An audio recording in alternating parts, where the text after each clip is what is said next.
종말론적인 삶이라고 하는 것은 언제 우리들이 마지막을 고한다 해도 아낌없이 미련 없이 그렇게 종말을 맞이할 수 있는 그런 사람으로 오늘을 살아가라고 하는 그런 뜻입니다. 초대교회의 가장 강력한 그들의 신앙적 힘은 어디서 나왔는가 하면 그들은 늘 모여서 기도하는 가운데 하나님의 큰 역사가 임했습니다. 강력한 능력이 그들에게 기도하는 가운데 역사했습니다. 그래서 초대교회는 힘이 있는 교회다. 그것은 어디서 나왔는가? 기도 운동에서 나왔다. 또 한 가지가 있다고 하면 가장 중요한 것은 그들은 오늘이 마지막이라 할지라도 우리는 결코 하나님을 배반하지 않겠다라고 하는 종말론적인 신앙에서 그들은 가장 강력한 신앙의 힘을 발휘할 수 있었습니다. 그래서 사자굴에 던져지는 것도 마다하지 않았습니다. 금방 목배임을 당해도 예수님을 부인하지 않았습니다. 그래서 그들은 예루살렘, 유대, 사마리아 땅끝까지 이르러서 주님의 증인의 삶을 살 수 있었고, 그것이 오늘 이 아시아, 한국 땅까지 복음이 증거될 수 있는 원동력이 될 수 있었던 것입니다. 그러므로 우리 교회가 가장 강력한 힘을 나타내는 그리스도인들의 공동체라고 하면 바로 기도요, 그리고 종말론적인 신앙생활이다 라고 하는 것입니다. 종말이라고 하는 것은 크게 둘로 이야기했습니다. 하나는 우주적 종말이요, 또 하나는 개인적 종말을 이야기했습니다.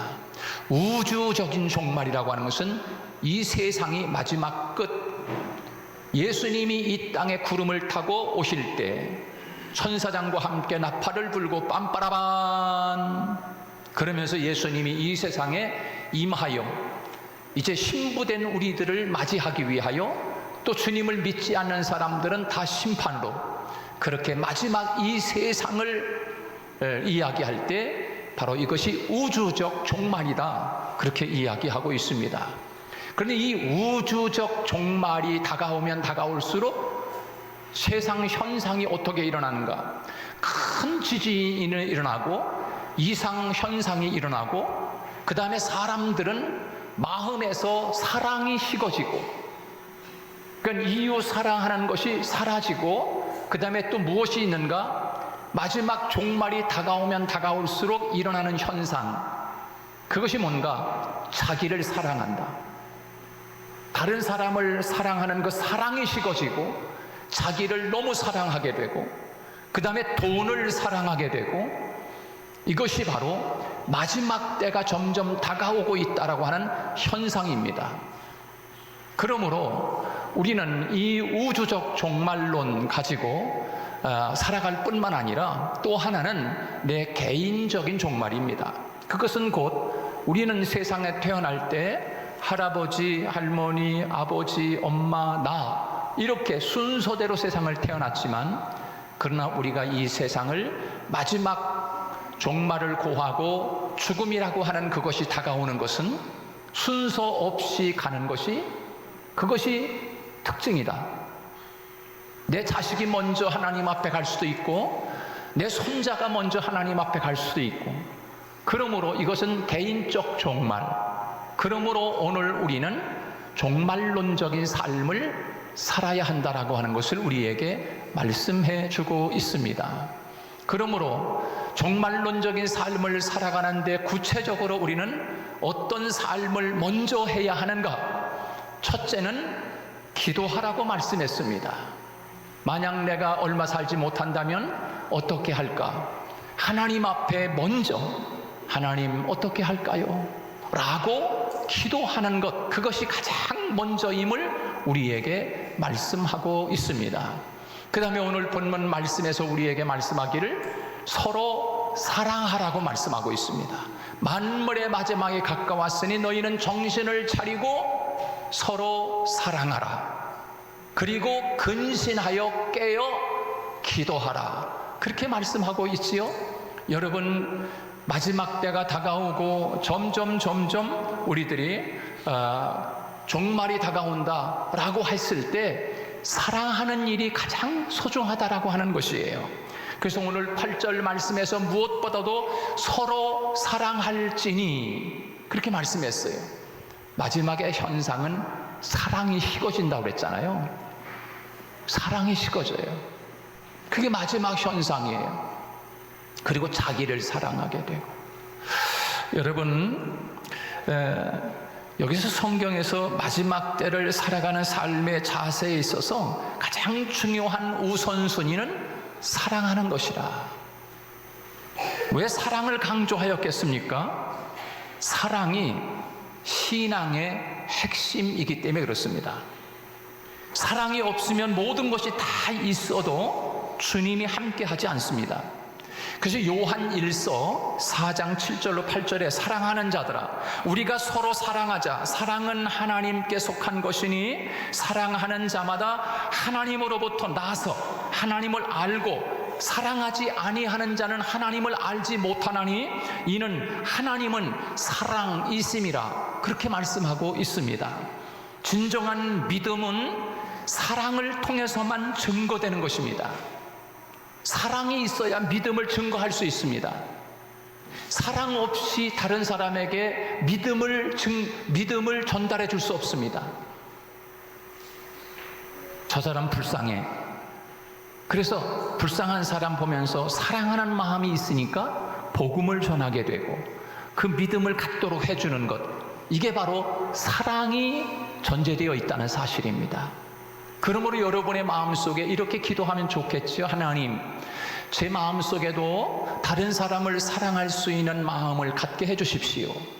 내 아내를 사랑하고 내 남편을 사랑하고 내 자녀를 사랑할 뿐만 아니라 더 뛰어넘어서서 내 이웃을 사랑하고 그리고 주님을 알지 못하고 믿지 못하고 있는 그 사람들을 바라보면서 그 영혼을 사랑하는 마음을 가지고 믿음을, 예수님을 전해줄 때 그가 믿음을 갖게 되고 그리고 구원받은 하나님의 자녀가 되지 않겠습니까?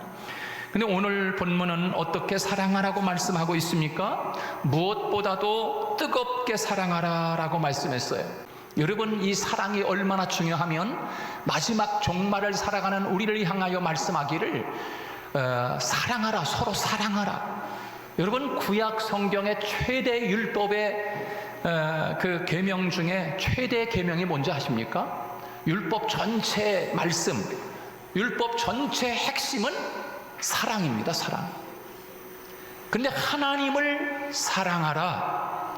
마음을 다하고 목숨을 다하고 뜻을 다하여 하나님을 사랑하라. 이것이 율법 전체의 계명 핵심이라고 말씀하셨습니다. 신약에서는 핵심이 뭔가? 신약도 역시 마찬가지로 예수님이 말씀한 내가 너희에게 계명을 준다. 어떤 계명? 새로운 계명. 그 새로운 계명의 핵심이 뭔가? 서로 사랑하라. 할렐루야. 그러므로 마지막 때가 되면은 서로 사랑하는 마음을 가지고 살아야 된다는 거예요. 세상은 점점 사랑이 식어가는데 하나님의 사람들은 점점 뜨겁게 사랑하는 거예요. 이게 세상과 우리와 구별된 차이점이죠. 그러므로 우리 하늘문교회 성도 여러분 한 사람 한 사람은 뜨겁게 사랑하는 여러분이 되기를 축복합니다. 이게 그리스도인 된 사람의 증거라고 할 수 있어요. 이게 하나님의 자궁에서 난 자들의 특징이라고 할 수 있어요. 아델포스라고 하는 거예요. 하나님의 자궁에서 난 자들, 그 형제는 서로 부끄러워하지 않는 거예요. 왜? 하나님의 자궁에서 난 자들이기 때문에. 그래서 이 아델포스라고 하는 것은 바로 그와 같은 깊은 뜻을 가지고 있는 거예요. 사랑하는 여러분, 서로 사랑할 수 있기를 주님의 이름으로 축복합니다. 한 유명한 심리학자가 이런 이야기를 했어요. 내가 상대방의 허물과 잘못한 것을 알고도 상대방을 덮어주려 할 때 상대방은 비로소 고백을 하게 된다. 다시 말해서 내가 잘못한 거 내가 다 알고 있어.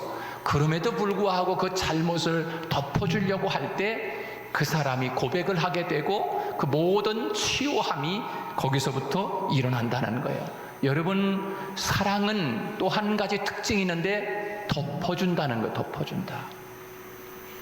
허물을 덮어준다, 단점을 덮어준다, 연약함을 덮어주는 거예요. 이게 바로 사랑의 특징 중에 하나라고 할 수 있습니다. 성경은 먼저 상대방의 허물을 덮어주는 것을 배우라고 가르쳐주고 있어요. 우리가 잘 아는 창세기 9장 말씀에 보면 믿음의 족장인 노아의 가정 이야기가 나옵니다. 창세기 9장을 여러분이 펼쳐보면 이 노아 어르신이 얼마나 술을 좋아했는지, 포도주를 좋아했는지, 노아 어르신이 술을 드시고 그리고 너무나 기분이 좋았는지 옷을 다 벗고 그리고 벌렁 누워서 잠이 들어버렸습니다. 근데 그 광경을 홀랑 벗고 자니 얼마나 부끄럽겠어요. 부끄러운 줄 모르고 그렇게 잠에 취해서 자고 있는 노아의 모습을 우리에게 적나라하게 보여주고 있죠. 그때 노아의 아들 3명이 있었는데 함과 셈과 야벳이라고 하는 이 3 아들이 있었는데, 함이라고 하는 그 아들이 아버지가 그렇게 술을 드시고 너무나 기분이 좋았는지 헐렁벗고 다 잠을 자고 있는 그 모습을 보면서 저게 뭐야? 그러면서 이 함이라고 하는 아들이 얼레껄껄이 어떻게 하면 좋을까? 그래가지고 그 아버지의 부끄러운 모습을 동네로 뛰어들어가서, 야, 우리 아버지가 말이야 이렇게 추태를 부리면서 말이야 지금 저러고 주무시고 있다 하면서 함이라고 하는 아들이 동네에 소문을 다 내버렸어요. 그것을 알고 있는 아버지 노아가 잠에서 깨어서 그 함을 향하여 저주를 내립니다. 너는 이제 하나님의 저주가 너에게 임한다. 그래서 여러분, 저주받은 자손이 됐어요. 그래도 그렇지, 그렇게 자식을 저주를 해. 자기가 잘못해놓고 말이야. 근데 둘째 아들 이 셈과 또 야벳이라고 하는 아들이 있는데, 이 셈과 야벳은 아버지가 그렇게 잠을 자고 있는 모습을 보면서 이 두 아들은 너무나 부끄러워 얼굴을 들 수 없으니까 뒷걸음질을 이렇게 해가면서 아버지의 그 옷자락을 가지고 가서 뒷걸음질 해가지고 아버지의 그 모습을, 하체를 덮었다. 그렇게 이야기해 주고 있어요. 여러분, 성경에 쓸 말이 없어서 노아의 가정 이야기를, 거기에 그 부끄러운 이야기를 성경에 기록을 왜 해놨을까요? 아이, 노아네, 노아 이 어르신 참 왜 이렇게 했을까?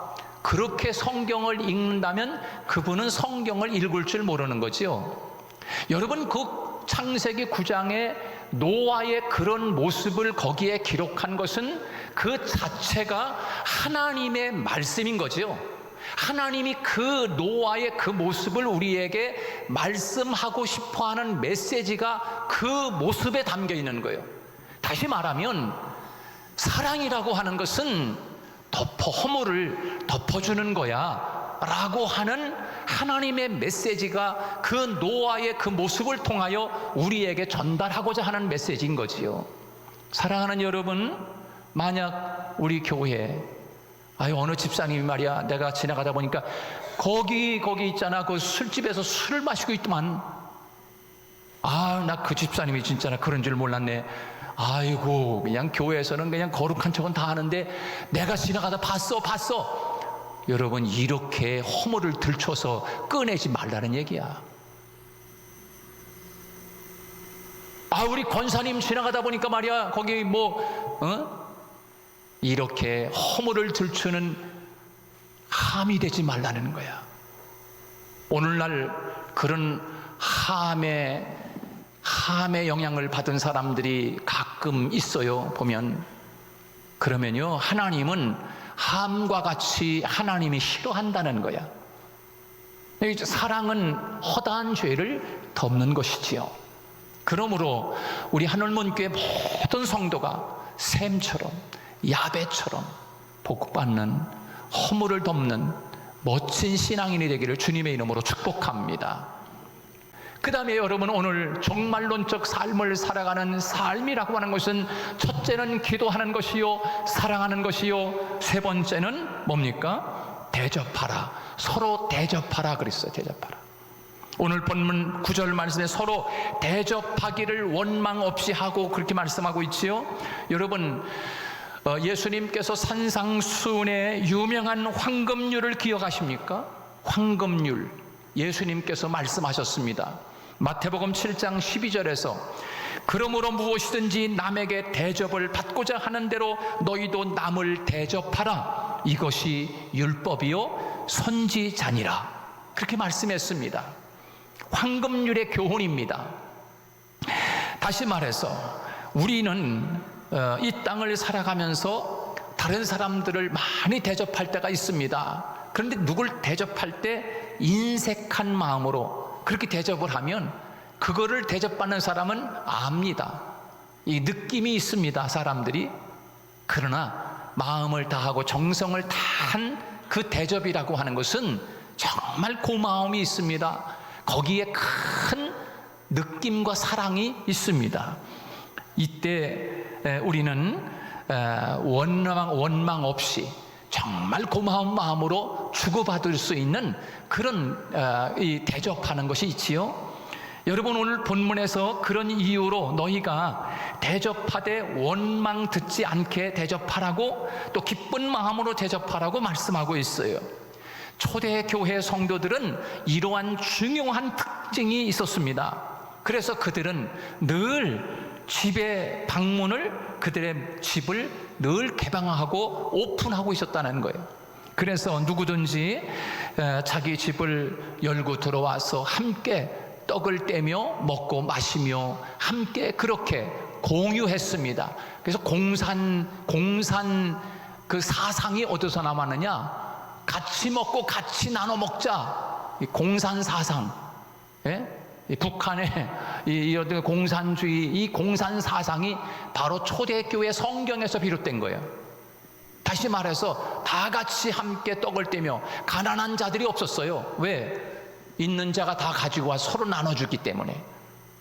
그래서 여러분, 서로 대접하면서 그렇게 지냈거든요. 그래서 그 히브리서 13장 그 1절로 3절에 보면 이런 말씀이 있습니다. 형제 사랑하기를 계속하고 손님 대접하기를 잊지 말라. 이로써 부지 중에 천사들을 대접한 이들이 있었느니라.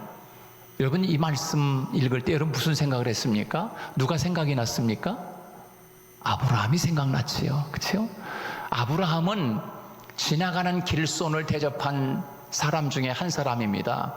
그 아브라함이 이제 있는데 지나가는 길손이 탁 지나가고 있었어요. 얼마나 배가 고팠을까요? 또 목이 말랐을까요? 그런데 그 아브라함이 지나가는 나그네 길손을 집으로 드립니다. 그리고 그 아브라함이 정말로 고마운 마음으로, 기쁜 마음으로 그 나그네 길손을 대접을 합니다. 그리고 대문 밖을 딱 나가자마자 그 길손 나그네가 사라지고 만 거예요. 다시 말해서 길손 나그네는 나그네가 아니라 하나님의 천사를 대접했다는 거예요. 천사. 그러니까 하나님의 천사가 아브라함 집을 지나갈 때 길손과 나그네인 줄 알고 아브라함이 자기 집에 들여서 있는 것 다 정성을 들여서 맛있게 음식을 해서 대접을 했어요. 그리고 났더니 바로 그들이 하나님의 천사였다라고 우리에게 말씀해 주고 있습니다. 여러분, 우리는 누군가를 대접할 때 최선을 다하는 모습을 볼 때 그렇게 감동이 올 수 없어요.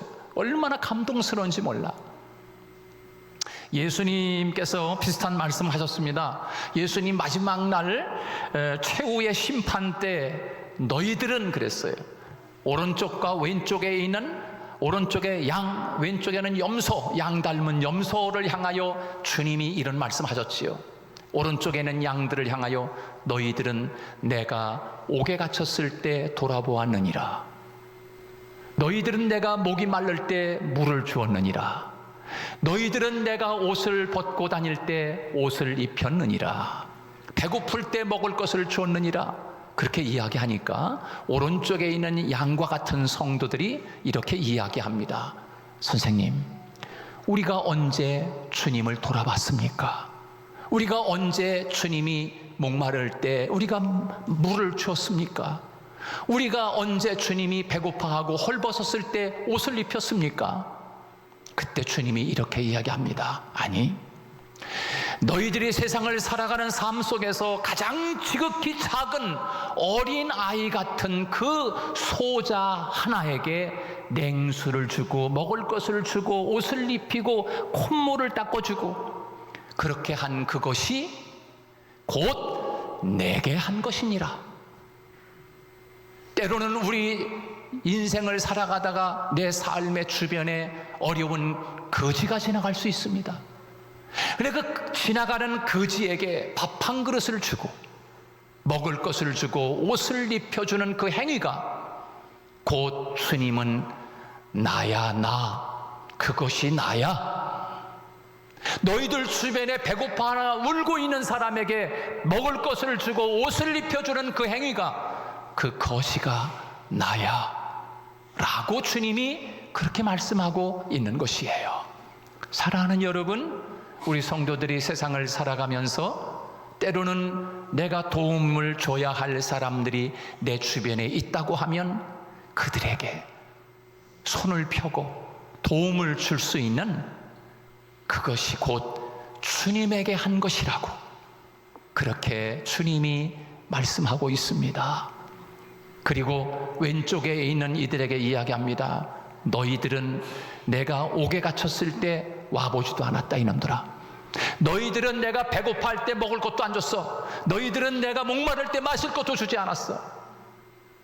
내가 병들었을 때 너희들은 찾아보지도 않았느니라. 그렇게 이야기할 때 그들이 이야기합니다. 선생님, 언제 옥에 갇히셨어요?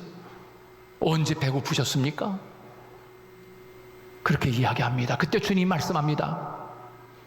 너희들이 너희 삶 속에서 지극히 작은 소자에게 하지 아니한 그것이 곧 내게 하지 않은 것이다 라고 주님이 그렇게 말씀하고 있습니다.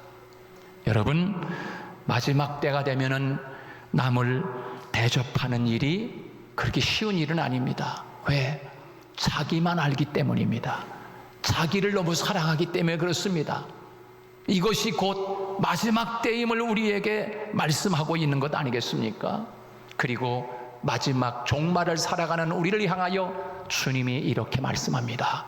너희는 서로 봉사하라고 그렇게 말씀하고 있습니다. 오늘 본문의 말씀입니다. 각각 은사를 받은 대로 하나님의 여러 가지 은혜를 맡은 선한 청지기 같이 서로 봉사하라. 기도하라, 사랑하라, 대접하라, 봉사하라. 이렇게 지금 말씀하고 있는 것입니다. 우리 모두는 하나님의 청지기입니다. 청지기라고 하는 말은 맡은 이라는 뜻입니다. 맡은. 하나님께서 우리에게 모든 것을 맡겨주셨습니다. 이게 청직입니다. 우리는 빈손으로 와서 하나님이 이것저것을 다 하나님이 우리에게 맡겨주셨어요. 공부 잘하는 지혜도 주시고, 그리고 이름 날리는 명성도 주시고, 권력을 잡는 큰 권력도 주시고, 그리고 어떤 사람에게는 많은 물질도 재산도 주셨어요. 물질도 주셨어요. 어떤 사람에게는 재능도 주셨어요. 노래 잘하는 재능도 주셨어요. 여러 가지 하나님이 내게 많은 것들로 달란트를 주셨어요. 근데 우리는 청지기로서 그 주신 달란트를 잘 관리할 책임이 우리에게 있습니다. 우리가 달란트 그러면 뭐 노래만 잘하는 것이 달란트고 뭐 연극 잘하는 것이 달란트고 그것만 생각할 수 있는데, 여러분, 우리에게 있는 모든 것이 다 하나님의 달란트라는 거예요. 그것을 가지고 선한 하나님의 청지기가 되어 하나님이 공급하신 힘으로 하는 것 같이 그것을 가지고 하나님의 영광을 나타내고 하나님을 자랑할 수 있는 그런 사람이 되라고 오늘 본문에서 말씀하고 있는 것입니다. 사랑하는 여러분, 종말론적인 삶이란 오늘을 마지막으로 최후를 맞이하는 심정으로 하나님 어떻게 살면 좋겠습니까? 라고 기도하면서 주님께서 사랑하신 사람들을 사랑하기로 작정하며 하나님이 내게 주신 은사와 달란트를 가지고 봉사하는 일에 인색하지 않고 이것이 바로 종말론적인 삶을 살아가는 우리들 아닙니까? 남을 원망 없이 대접하고 요즘 종말을 연구하는 학자들은 한결같이 이야기하는 소리가 마지막 시대의 끝에 우리는 살고 있다고 그렇게 이야기합니다. 설령 그날이 아직 많이 남아있다 할지라도 우리의 개인적 종말은 분명히 가까이 다가오고 있다는 사실을 인식하고 살아가는 우리들이 되어야 할 것입니다. 내 인생의 마지막이 가까워 오고 있다면 내 인생에 남아있는 시간들을 어떻게 여러분 쓰고 가시겠습니까? 오늘 다시 한번 하나님 앞에 부끄러움 없이 서서 주님을 만날 수 있도록 깨어서 기도하며 준비하고 사랑하고 그리고 대접하고 봉사하는 일을 우리는 아낌없이 주님을 위해 그렇게 살아갈 수 있는 우리 성도들 다 되시기를 주님의 이름으로 축복합니다.